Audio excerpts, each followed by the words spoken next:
Fait une pause info avant de recevoir Julien Arthu, fondateur du premier réseau social entre patients hospitalisés. Peut-être un rapport avec Santé. Tout de suite sur BFM Business.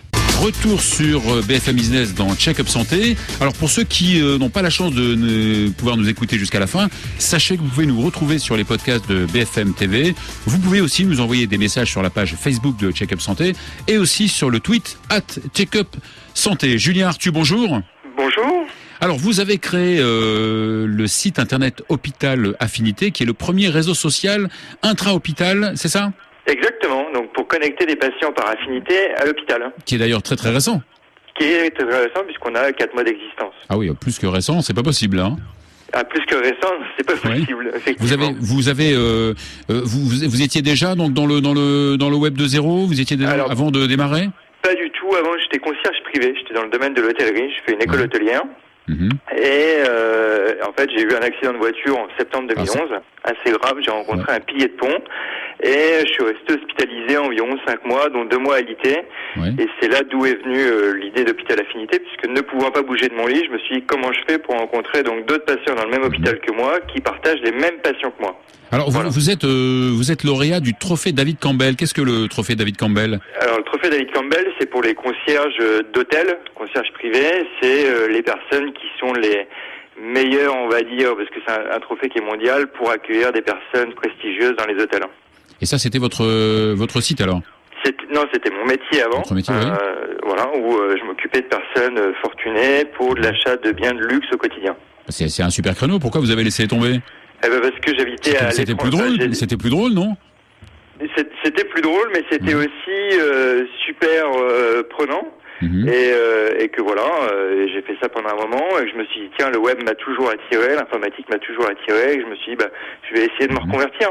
Pourquoi pas, bien sûr. Et d'ailleurs, a priori, on sent que ça va bien marcher. Donc, vous disiez donc cette idée vous est venue après un grave accident. Voilà. Vous avez été hospitalisé plusieurs mois. Est-ce que vous pensez que les patients en moyen et long séjour ont besoin de communiquer entre eux ? Oui, tout à fait. Beaucoup de monde aujourd'hui s'intéresse sur la pathologie. C'est-à-dire que quand vous êtes hospitalisé, on peut vous mettre en relation avec des cancéros, des gens qui ont le cancer, etc. Alors que moi, je me suis axé sur la partie bien-être à l'hôpital et la partie isolement. C'est très important de se retrouver soudé avec d'autres patients à l'hôpital et de s'extraire de la maladie. Alors que vivre la maladie au quotidien, on la vit en tant que patient et on sait ce que c'est puisqu'on est hospitalisé pour ça. Mais pouvoir se changer les idées et trouver des occupations à l'hôpital, c'est un challenge et c'est beaucoup plus difficile. Donc c'est là vraiment notre créneau. Et quand vous étiez hospitalisé, vous, après votre accident, vous aviez quand même une connexion Internet sur votre portable ? J'avais une connexion Internet sur mon portable, j'avais l'Internet sur mon iPhone, etc. Donc, mais vous pouviez communiquer avec l'extérieur, c'est ça seulement ? Je pouvais communiquer avec l'extérieur, sachant que quand vous avez, comme moi, 30 ans, vos amis travaillent, votre famille travaille également, et donc, vous êtes un peu coincé, quoi. C'est-à-dire que vous avez des gens disponibles pour discuter avec vous, qu'à partir de 18h ou 19h le soir, mais après, chacun a ses enfants, etc., sa vie, et donc vous êtes un peu oublié, quoi, et donc tout seul à l'hôpital. Oui. Alors donc votre réseau social permet à n'importe quel patient de se connecter. Se connecter. Voilà, un patient hospitalisé se connecte sur notre réseau, remplit un profil en mettant je suis fan de gaming, je suis fan d'opéra, je suis fan d'art, etc. Et il va pouvoir retrouver la liste des personnes qui partagent les mêmes patients que lui dans le même hôpital que lui, ou si c'est un petit hôpital, dans les hôpitaux environnants. D'accord, il peut parler aussi de sa maladie et échanger sur... Il peut effectivement parler de sa maladie, sachant que c'est pas notre but, quoi. Enfin, le but est quand même de partager autre chose que de la maladie. D'accord, mais oui. Des réseaux comme Kerenity ou autres font très bien la pathologie. Nous, on s'est axé vraiment sur la partie bien-être et isolement à l'hôpital. D'accord, mais le patient peut aussi échanger avec le patient d'à côté sur la convivialité du service, sur l'efficacité des professionnels de santé. Ça se fait aussi ou pas ? C'est un des buts ? Ça peut se faire, mais vraiment, nous, le but est de faire rencontrer les patients. Vous êtes fan de belote, comment je fais pour faire de la belote dans le même hôpital que moi ? Et vous pouvez faire du gaming en ligne sur Hôpital Affinité, c'est-à-dire que 3 personnalités à l'hôpital peuvent jouer à la belote. D'accord. Alors, souvent dans les hôpitaux, il y a des pare-feux, des firewalls. Ouais. Et comment vous contournez cet obstacle ? Alors, sur la partie publique du Wi-Fi, généralement à l'hôpital, les pare-feux, en fait, empêchent la connexion, donc HTTPS, Nous, on a choisi une connexion classique, donc HTTP classique. Il n'y a pas de données santé partagées puisque notre réseau est anonymisé et il n'y a aucune donnée de santé qui est partagée. C'est-à-dire qu'on connaît juste votre sexe et votre tranche d'âge. C'est-à-dire que vous avez entre 30 et 40 ans, votre activité et voilà. D'accord, donc c'est tout à fait anonyme alors. Donc c'est tout à fait anonyme et sans partage de données vraiment. Enfin, si vous voulez communiquer avec un autre patient hospitalisé, il faut quand même donner au moins votre numéro de chambre. Il y a un minimum de données, mais on peut difficilement, si vous donnez pas votre nom en one-to-one à quelqu'un, personne n'est censé savoir que vous vous appelez Julien Arthu ou Fabien Guez. D'accord. Alors, donc les patients peuvent communiquer entre eux, ils peuvent communiquer aussi d'un hôpital à un autre ou pas? Ils peuvent effectivement communiquer d'un hôpital à un autre. Et votre site est sécurisé? Notre site est sécurisé, c'est de l'HTTP classique, mais sécurisé quand même. D'accord. Donc les patients sont comme un peu sur Facebook, ils peuvent déposer ce qu'ils veulent, ils peuvent... Exactement. C'est le même principe que Facebook, sauf que c'est orienté à l'hôpital. D'accord. Alors vous avez des fonctionnalités qui sont un petit peu spécifiques de l'hôpital, notamment pour les personnes qui ne peuvent pas bouger, les tétraplégiques. Exactement. Alors racontez-nous ça. Ça c'est en cours de développement. On est en train de travailler sur la partie où moi mon idée, puisque j'ai rencontré beaucoup de tétraplégiques, c'était de pouvoir les faire communiquer entre eux et les faire communiquer avec l'extérieur, puisque les tétraplégiques sont enfermés généralement dans les centres de suite, les centres de rééducation, dans leur chambre, et en sortent très peu. Et donc aujourd'hui, avec la technologie, notamment avec les webcams, il est possible de diriger son ordinateur et de le contrôler avec la pupille de l'œil. Et donc il existe des startups, il y en a une notamment à Caen qui s'appelle Starnav, qui développe ce genre de technologie. Et donc Et avec qui vous allez établir des partenariats? On n'a pas encore établi de partenariat, mais c'est dans les projets court, moyen terme, là cette année, 2013. Voilà. D'accord, donc ça c'est donc une fonctionnalité en plus. Vous avez d'autres spécificités, non?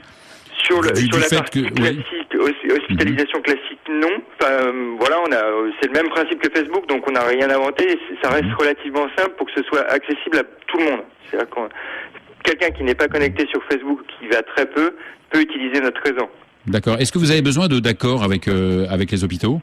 Il nous faut des contrats, puisque notre business model est basé sur la partie vente de licences. En fait, on s'est placé comme éditeur de logiciels et en fait, on vend des licences pour référencer l'hôpital chez Hôpital Affinité. D'accord. Donc en fait, pour justement venir à votre business model, comment ça marche? Donc c'est l'hôpital en fait qui paye? C'est l'hôpital qui paye et c'est mise à disposition du patient. Donc c'est gratuit pour le patient. Je trouvais que c'était assez important. L'hospitalisation étant assez difficile à vivre pour le patient, c'était de pas rajouter une couche alors qu'il paye déjà la télé suffisamment cher, l'internet, le téléphone, et donc de lui offrir un vrai service pour rompre l'isolement à l'hôpital. D'accord, donc à condition évidemment qu'il ait son propre ordinateur. À condition qu'il ait son propre ordi, mais sachant que c'est compatible avec une tablette, un iPhone, n'importe quel support. On est multiplateforme. D'accord. Et donc l'établissement de soins donc a un intérêt à ce que le patient communique avec les autres? C'est plutôt intéressant et en plus ça permet à l'hôpital d'avoir un vrai canal de communication vis-à-vis du patient. Aujourd'hui, un hôpital qui souhaite communiquer avec son patient, il a du leaflet, il a du poster, il a des choses comme ça. Mais s'il souhaite communiquer avec un patient qui est alité, c'est quand même relativement difficile. Alors que là, tous les patients sont potentiellement connectés. Donc il peut attraper via ce canal de communication tous les patients en direct. Alors est-ce que le patient peut communiquer aussi avec un professionnel de santé de l'hôpital? Non. Le réseau est réservé aux patients et on n'interconnecte pas les professionnels de santé avec les patients. D'accord. Il y a quand même une modération du site, il y a quand même un contrôle. Il y a une modération du site qui est faite par nous, notamment sur les groupes, puisque du one-to-one dans le principe de Facebook, c'est-à-dire soit la partie chat, soit la partie one-to-one, on ne peut pas la modérer. Mais par contre, le profil, s'il y a des débordements, le profil peut être signalé par d'autres patients et donc auquel cas on modère. Mais la partie groupe, c'est-à-dire partage global au sein de l'hôpital, est modérée chez nous, oui. D'accord, donc vous avez accès à toutes les données, à toutes les discussions. Évidemment, vous n'entrez pas dans les discussions, sauf sur les discussions privées, mais tout ce qui est public est modéré. D'accord. Et comment vous comptez donc est-ce que vous comptez donc sur ce site qui est très récent, est-ce que vous comptez rajouter donc des fonctionnalités sur la partie pédiatrie, petite enfance, c'est-à-dire entre on va dire 5 ans et 16 ans?